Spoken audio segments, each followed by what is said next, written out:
बिस्मिल्लाहिर्रहमानिर्रहीम। Dear fellows, आज मैं एक और इंफॉर्मेटिव व्लॉग लेकर अपने बाबा के साथ हाजिर हूँ। आज का हमारा मौजू है गुरूर और तकब्बुर। अल्लाह रब्बुल इज्जत ने सूरह लुकमान की आयत नंबर 18 और 19 में इरशाद फरमाया, और तू गरूर और तकब्बुर से अपने रुखसार लोगों से ना फेर, जमीन पर अकड़ कर ना चल। बेशक अल्लाह गुरूर और तकब्बुर करने वाले को पसंद नहीं करता। अपनी चाल दरमियानी रख, अपनी आवाज धीमी रख। बिलाशबा सब आवाजों में बुरी आवाज गधे की आवाज है। अस्सलाम वालेकुम बाबा। वालेकुम अस्सलाम बेटा। आज का मेरा सवाल है कि गरूर और तकब्बुर के क्या मानी है और गरूर और तकब्बुर से क्या मुराद है? बिस्मिल्लाहिर्रहमानिर्रहीम। बेटा, गुरूर और तकब्बुर के माना व मफ़हूम या इससे मुराद क्या है? जब हम कुरान मजीद फुरकान हमीद, आका करीम सल्लल्लाहु अलैहि वसल्लम की सीरत, अहादीस और सूफिया और उलमा के अक़वाल का मुताला करते हैं, तो जो मेरी अंडरस्टैंडिंग इससे डेवलप होती है वो बुनियादी तौर पे तीन चीज़ें हैं।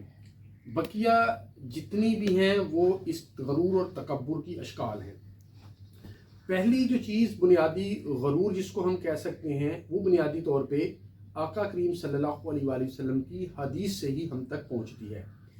एक दफ़ा आका करीम सल्लल्लाहु अलैहि वसल्लम से सवाल हुआ कि या रसूलुल्लाह सल्लल्लाहु अलैहि वसल्लम, तकब्बुर क्या है? तो आपने फरमाया कि जब हक तुझ पर मुनकशिफ हो जाए और तुम उस पर अकड़ जाए तो ये तकब्बुर है।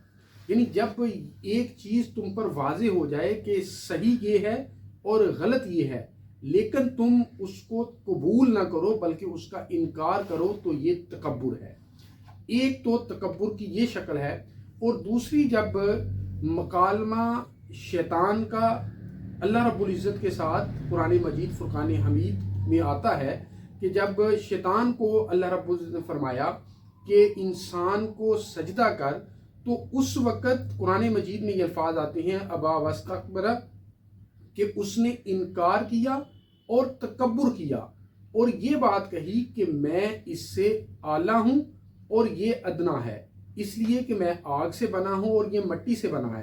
तो इससे जो उलमाए कराम इस्तिंबात करते हैं कि गरूर की शक्ल क्या है, गरूर की दूसरी शक्ल या दूसरी बुनियादी चीज़ जो हम कह सकते हैं जिसको गरूर, वो ये है कि जब आप अपने आप को अफजल, आला और बेहतर समझें और दूसरे को कोहतर, अदना और अपने से इन्फीरियर समझें, तो ये भी तकब्बुर है।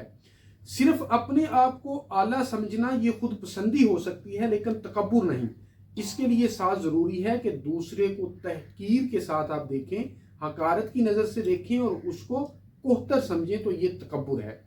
तीसरी चीज़ जो मुझे तालीमात इस्लाम से समझ आई कि तकब्बुर क्या है, जो शख्स को जो नेमतों से अल्लाह रब्बुल इज़्ज़त ने नवाजा है, वो इल्म की नेमत हो सकती है, दौलत की नेमत हो सकती है, शोहरत की नेमत हो सकती है, औलाद की नेमत हो सकती है, और भी जितनी जहानत की नेमत हो सकती है, जितनी भी नेमतों से अल्लाह रब्बुल इज़्ज़त ने इंसान को नवाजा है, अगर वो ये समझें कि ये नेमतें नहीं हैं बल्कि ये मेरा अपना कारनामा है, यानी ये अताई नहीं है, मेरी ज़ाती हैं, तो ये भी तकब्बुर है।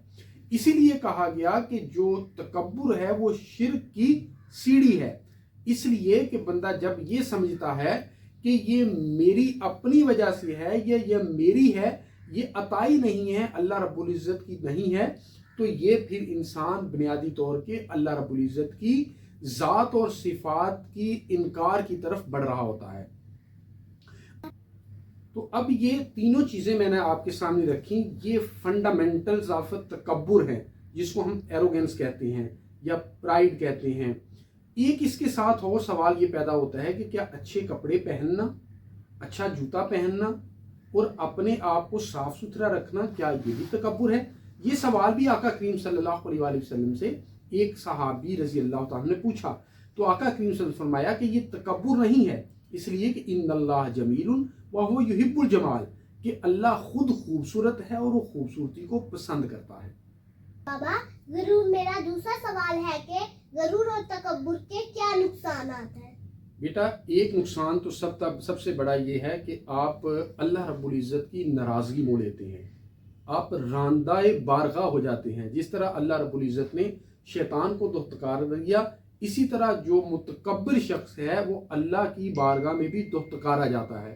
اس لیے کہ آقا کریم صلی اللہ علیہ وآلہ وسلم کی یہ حدیث ہے کہ کوئی بھی شخص جو متکبر ہے وہ جنت میں داخل نہیں ہوگا۔ اور ایک اور حدیث آقا کریم صلی اللہ علیہ وسلم کی ہے جس میں آقا کریم صلی اللہ علیہ وسلم فرمایا کہ روز محشر قیامت کے دن متکبرین چونٹیوں کی شکل میں آئیں گے اور لوگ جو ہے انہیں اپنے پاؤں تلے رون دیں گے۔ اور قرآن مجید فرقان حمید میں ایک جگہ آتا ہے کہ اللہ رب العزت فرماتا ہے کہ سوئی کے نکے میں اونٹ تو داخل ہو سکتا ہے لیکن متکبر جو ہے وہ جنت میں داخل نہیں ہو سکتا۔ تو پہلی جو اس کا نقصان ہے وہ تو یہ ہے کہ خالق کی آپ ناراضگی مول لیتے ہیں۔ دوسرا جو اس کا نقصان ہے وہ یہ ہے کہ آپ عوام الناس کے اندر لوگ آپ کو ڈس لائک کرنا شروع کر دیتے ہیں، آپ کو ناپسند کرنا شروع کر دیتے ہیں، آپ کے اندر ایک ریپیلنگ فورس پیدا ہو جاتی ہے، لوگ آپ سے پیچھے ہٹنا شروع کر دیتے ہیں اور لوگ آپ کے کسی بھی وجہ سے آپ کے سامنے تو آپ کو برا نہیں کہتے لیکن آپ کی عدم موجودگی میں لوگ آپ کو برا کہہ رہے ہوتے ہیں۔